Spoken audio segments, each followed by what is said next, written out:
ಈ ಥರ ಭೂಗಳನ್ನ ನೀವು ಬಿಟ್ಬಿಟ್ರೆ ನಾಳೆ ದಿನ ಹೆಂಗೆ ಯಾರೋ ಒಬ್ಬ ಇಲ್ಲಿ ರೈ ಅಂತ ಇದ್ದ, ನೀವೆಲ್ಲ ಟಿ ವಿ ಪೇಪರ್ಲಿ ಬರೆದಿದ್ದೀರ, ಅವ್ನು 2 ಟೈಮ್ ಇದ್ದಂಥ ಸರದಲ್ಲಿ 300 ಎಕರೆ ಜಮೀನು ಮಾಡ್ಯಾವಂತೆ. 300 ಎಕರೆ ಜಮೀನು ಮಾಡ್ಯವನೇ ಹಂಗೆ ಅನ್ನೋದಾದರೆ ಇನ್ನು ಹಂಗಾರೆ 10 ವರ್ಷದಲ್ಲಿ ಎಷ್ಟು ಮಾಡಿರ್ತಾರೆ? ಪೊಲೀಸ್ ಸ್ಟೇಷನ್ಗಳಲ್ಲಿ ಈ ಥರ ನೀವು ಯೂನಿಫಾರ್ಮ್ ಹಾಕ್ಕೊಂಡು ಭೂಗಳರಿಗೆ ಸಪೋರ್ಟ್ ಮಾಡೋದಾದರೆ ಹಂಗಾರೆ ಜನರಿಗೆ ರಕ್ಷಣೆ ಕೊಡೋದ್ಯಾರು? ಆರಕ್ಷಕ ಠಾಣೆ ಅಂತ ಬೋರ್ಡ್ಗಳು ಯಾಕೆ ಹಾಕೊಂಡು ಕೂತ್ಕೊಂಡಿದ್ದೀರಾ ಅಂತಕ್ಕಂಥ ವಿಚಾರವನ್ನು ನಾವು ಮಾಡೋಕ್ಕಾಗ್ತದೆ. ಇಂಡಿಯನ್ ಇನ್ಸ್ಪೆಕ್ಟರ್ ಮೇಲೆ ಕೂಡ ಎಂಕ್ವೈರಿ ಸ್ಟಾರ್ಟ್ ಆಗಿದೆ. ಅದನ್ನು ಇವರು ಕೂತಿದ್ದಾರೆ, ಅವರಿಗೆ ವೆಂಕಟೇಶ್ ಪ್ರಸಾದ್ ಅಂತ ಎಂಕ್ವೈರಿ ಮಾಡ್ತಾರೆ. ಅಡಿಷನಲ್ SP ಗೆ IGP ಅವರು ವಹಿಸಿದ್ದಾರೆ, IGP SP ಕೂಡ. ಅದೇ ಥರ ಇವತ್ತು ರೆವಿನ್ಯೂ ಡಿಪಾರ್ಟ್ಮೆಂಟವರು ನೀವು ಕಳ್ಳಾಟಗಳನ್ನ ಆಡೋದನ್ನು ಬಿಟ್ಟು ರೈತರ ಪರವಾಗಿ, ದಲಿತರ ಪರವಾಗಿ, ಬಲಹೀನರ ಪರವಾಗಿ ಕೆಲಸ ಮಾಡ್ತಕ್ಕಂಥ ಕೆಲಸವನ್ನು ಮಾಡಬೇಕು. ಒಂದು ಎರಡನೇದು, ಇವಾಗ DK ಶಿವಕುಮಾರ್ ಅವರು ಚೀಫ್ ಮಿನಿಸ್ಟರ್ ಆದ ತಕ್ಷಣ ಹೇಳಿದರು, ಏನಪ್ಪ ಅಂತ ಹೇಳಿದರೆ ಯಾವುದೇ ಕಾರಣದಿಂದ ಯಾವುದೇ ಇಲಾಖೆಯಲ್ಲಿ ನಾವು ನಿಮ್ಮ ಮುಂದೆ ಲಂಚಗೋರತನ ಮಾಡೋಕ್ಕೆ ಬಿಡಲ್ಲ, ಜನರಿಗೆ ಕೆಲಸ ಮಾಡಬೇಕಷ್ಟೇ, ಇಲ್ಲ ಅನ್ನೋದನ್ನು ಕ್ರಮ ತಗೊಳ್ತೀವಿ ಅಂತೇಳಿ ಅದನ್ನು ನಾವು ಸ್ವಾಗತಿಸಿದ್ದೀವಿ. ಈ ನೆನ್ನೆ ಮೊನ್ನೆ ಕೂಡ ಹೇಳಿದ್ದಾರೆ, ನಾನು ಎಲ್ಲರೂ ಕಂಪ್ಲೀಟ್ ಮಟ್ಟ ಹಾಕಿಬಿಡ್ತೀನಿ ಅಂಥವ್ರನ್ನ ಅದು ಲಂಚ್ಕೋರ್ತಾರನ್ನ ಅಂತ. ಅದಕ್ಕೆ DK ಶಿವಕುಮಾರ್ ಅವರಿಗೆ ಮುಖ್ಯಮಂತ್ರಿಗಳಿಗೆ ನಾನು ಒಂದು ಒತ್ತಾಯ ಮಾಡ್ತೀನಿ, ಅದು ಸ್ವಾಗತಿಸ್ತೀವಿ ನಾವು. ಈ ಲಂಚ್ಕೋರ್ತಾನ ಎಲ್ಲಪ್ಪ ಸ್ಟಾಪ್ ಆಗ್ಬೇಕಾದ್ರೆ ವಿಧಾನಸೌಧದಲ್ಲಿ ಆಗಬೇಕಷ್ಟು. ನೀವು ಬೆಂಗಳೂರು ಸುತ್ತಮುತ್ತ 100 ಕಿಲೋಮೀಟ್ರಲ್ಲಿ 1 ವರ್ಷಕ್ಕೆ ತಹಸೀಲ್ದಾರ್ಗೆ 5 ಕೋಟಿ, AC ಗೆ 15-25 ಕೋಟಿ, DC ಗೆ 50 ಕೋಟಿ, DOSಗಳಿಗೆ ಕೋಟಿಗಳು, ಇನ್ಸ್ಪೆಕ್ಟರ್ಗಳಿಗೆ ಕೋಟಿಗಳು, ಈ ಥರ ದುಡ್ಡುಗಳು ತಗೊಂಡು ನೀವು ಪೋಸ್ಟ್ಗಳು ಮುಗಿಸೋದ್ರಿಂದ ಅವ್ರಿಗೆ ಸರ್ಕಾರದ್ದು ಭಯ ಇಲ್ಲ, ಜನರ ಜೊತೆ ಸಿಕ್ಕೋದು ಇಲ್ಲ. 3-4 ಮೊಬೈಲ್ ಇಟ್ಕೊಂಡಿರ್ತಾರೆ. ತಹಸೀಲ್ದಾರ್ಗೊಂದು, AC ಗೊಂದು, DC ಗೊಂದು, ಲ್ಯಾಂಡ್ ಡೆವಲಪರ್ಗೆ ಒಂದು. ಆಮೇಲೆ ಅವರೇ ಸಪ್ರೇಟ್ ಆಫೀಸ್ ಮಾಡ್ಕೊಂಡಿರ್ತಾರೆ, ಅಲ್ಲಿ ಕೂತ್ಕೊಂಡು ಎಲ್ಲ ವ್ಯವಹಾರಗಳು ಮಾಡ್ತಾ ಇರ್ತಾರೆ.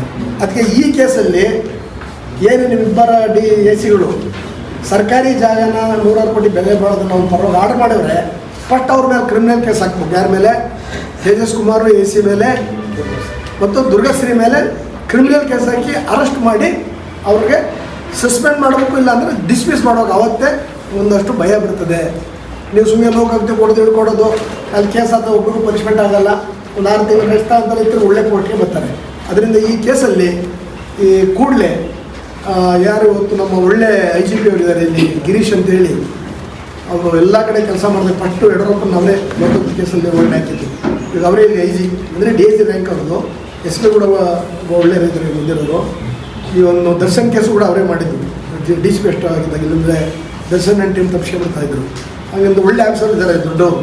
ನೀವು ಇದನ್ನು ಕೂಡಲೇ ಕ್ರಮ ತಗೊಂಡು ಆ ಇಬ್ಬರು ಸರ್ಕಾರಿ ಜಾಗನ ಹೆಂಗೆ ಮಾಡಿಕೊಟ್ಟಿದ್ದಾರೆ ಪ್ರೈವೇಟವ್ರಿಗೆ, ಯಾರೊಬ್ಬ ಬಡವನಿಗೆ ಅರ್ಧ ಸೈಟ್ ಕೊಡ್ರಿ, ಕಾನೂನಿಗೆ ಅವಕಾಶ ಇಲ್ಲರಿ, ಇವ್ರಿಗೆ ಮಶಾಣ ಕೊಡ್ರಿ, ಜಮೀನೇ ಇಲ್ಲರಿ, 94 CC ಪತ್ರ ಕೊಡ್ರಿ, ಆಗೋದೇ ಇಲ್ಲರಿ ಅನ್ನೋ ಜನ ನೀವು ಹೆಂಗೆ 22 ಎಕರೆ ಜಾಗದಲ್ಲಿ 8 ಎಕರೆ ಚಿಲ್ಲರೆನ ಅರ್ಜಿ ಕೂಡ ಇದ್ದಂಗೆ ಒಬ್ಬ ಭೂಗಳರ ಪರವಾಗಿ ನೀವು ಆರ್ಡರ್ ಮಾಡಿದ್ದೀರಾ?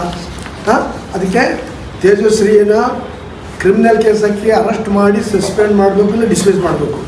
ಅದೇ ಥರ ದುರ್ಗಶ್ರೀ ಏನು AC ಆರ್ಡರ್ ಮಾಡೋದ್ರೊಳಗೆ ಕೋಟ್ಯಾಂತರ ರೂಪಾಯಿ ದುಡ್ಡು ತಗೊಂಡು ಆಕೆ ಮೇಲೆ ಕೂಡ ಕ್ರಿಮಿನಲ್ ಕೇಸ್ ಹಾಕಿ ಸಸ್ಪೆಂಡ್ ಮಾಡಿ ಅಥವಾ ಡಿಸ್ಮಿಸ್ ಮಾಡಬೇಕಂತ ನಾನು ಒತ್ತಾಯ ಮಾಡ್ತೀನಿ. ಅದೇ ಥರ ಇದು ಏನು ಗ್ಯಾಂಗ್ ಇದೆ, ಸಜದ್ ಅಲಿ ಖಾನ್ ಗ್ಯಾಂಗು, ಹಳೆ ಕೇಸ್ ಎಷ್ಟು ಪೆಂಡಿಂಗ್ ಇದೆ ಅವೆಲ್ಲ ಪಟ್ಟಿ ಮಾಡಿದ್ದೀವಿ, ಗೌರ್ಮೆಂಟ್ ಕೊಟ್ಟಿದ್ದೀವಿ, ನಿಮಗೂ ಕೊಟ್ಟಿದ್ದೀವಿ. ಆ ಎಲ್ಲ ಕೇಸ್ನಲ್ಲಿ FIR ಮಾಡಬೇಕು. ಮತ್ತು ಏನು ಈ ಒಂದು ಕೊಲೆ ಸಂಚನ್ನು ಭೂಮಿ ಹೊಡಿಬೇಕಂತ ನಡೆಸ್ತಾ ಇದ್ದಾರೆ, ಅವ್ರನ್ನೆಲ್ಲರ ಮೇಲೂ ಕೂಡ ಕೇಸ್ ರಿಜಿಸ್ಟರ್ ಮಾಡಿ ಅರೆಸ್ಟ್ ಮಾಡಬೇಕು, ಅವ್ರನ್ನ ರೌಡಿ ಲಿಸ್ಟಲ್ಲಿ ಸೇರಿಸಬೇಕು ಮತ್ತು ಅವ್ರನ್ನ ಗಡೀಪಾರು ಮಾಡಬೇಕಂತ ಈ ಟೈಮ್ನಲ್ಲಿ ನಾನು ಒತ್ತಾಯ ಮಾಡ್ತೀನಿ. ಈ ವಾರ 10 ದಿನದಲ್ಲಿ ಕ್ರಮ ಆಗೋಲ್ಲ ಅಂದರೆ ಈ ವಿಚಾರ ದೊಡ್ಡಬಳ್ಳಾಪುರಕ್ಕೆ ಗ್ರಾಮಾಂತರ ನಿಲ್ಲಲ್ಲ. ಇದು ಬೆಂಗಳೂರಿಗೆ ಮುಖ್ಯಮಂತ್ರಿಗಳು ಅಥವಾ ಹೋಮ್ ಮಿನಿಸ್ಟ್ರು, ರೆವಿನ್ಯೂ ಅಥವಾ ಸರ್ಕಾರ ಉತ್ತರ ಕೊಡಬೇಕಾಗ್ತದೆ ಅಂತ ಅವರು ಪ್ರೊಟೆಸ್ಟ್ ಮಾಡಿದ್ರು ಇಟ್ಟಿದ್ದಾರೆ. ಆಮೇಲೆ 52-53ರಲ್ಲಿ ಬಾಲ್ ಪಾಯಿಂಟ್ ಪೆನ್ ಇರಲಿಲ್ಲ, ಇಂಪೆನ್ ಇತ್ತು. ಅಲ್ಲಿ ದಾಖಲೆಗಳೆಲ್ಲ ಬಾಲ್ ಪಾಯಿಂಟ್ ಪೆನ್ ಅಲ್ಲಿ ಸಹಿಗಳು ಮಾಡಿದ್ದಾರೆ ಅಂತ ಅವರು ಆರೋಪ. ಅಲ್ಲ, ಅದು ಬೇಕಾದ್ರೆ ಎಂಕ್ವೈರಿ ಮಾಡಲಿ, ಅದೇನು ಸತ್ಯ ಇದ್ದರೆ ಕ್ರಮ ತಗೊಳ್ಳಿ. ನಾನು ಹೇಳಿದ್ರೆ ಅರ್ಥ ಸರ್, ಆರೋಪ ಏನು ಇದ್ದರೆ ಎಂಕ್ವೈರಿ ಮಾಡಲಿ, ಆ ರೀತಿ ಆಗಿದ್ರೆ ಕ್ರಮ ತಗೊಳ್ಳಿ. ಈ ವಿಚಾರನ ಡೈವರ್ಟ್ ಮಾಡೋಕ್ಕೆ ಅದರಂತಂದು ಇಡ್ಸವನು ಇವನು ಯಾರೋ ಇವನು ಸಜದ್ ಅಲಿ ಖಾನ್. ಬಟ್ ಆದರೂ ಕೂಡ ನಾವು ಹೇಳ್ತೀವಿ ಎಂಕ್ವೈರಿ ಮಾಡಲಿ, ಅದನ್ನು ಆ ರೀತಿ ಆಗಿದ್ರೆ ಕ್ರಮ ತಗೊಳ್ಳಿ. ನಾವು ಹೇಳ್ತಾ ಇದ್ದೀವಲ್ಲ, ತಪ್ಪು ಯಾರು ಮಾಡಿರ್ತಪ್ಪ ತಾನೆ, ಅದರಲ್ಲೇ ನಮ್ಮದು ಇಲ್ಲ ಅದೇ ಕರೆಕ್ಟ್ ಇದೆ, ಇದಾಗಿದೆ ಇಲ್ಲ. ಏನಾರ ಹತ್ರ ಇತ್ತು ಅಂದರೆ ನೀವು ಎಂಕ್ವೈರಿ ಮಾಡಿ ಕ್ರಮ ತಗೊಳ್ಳಿ.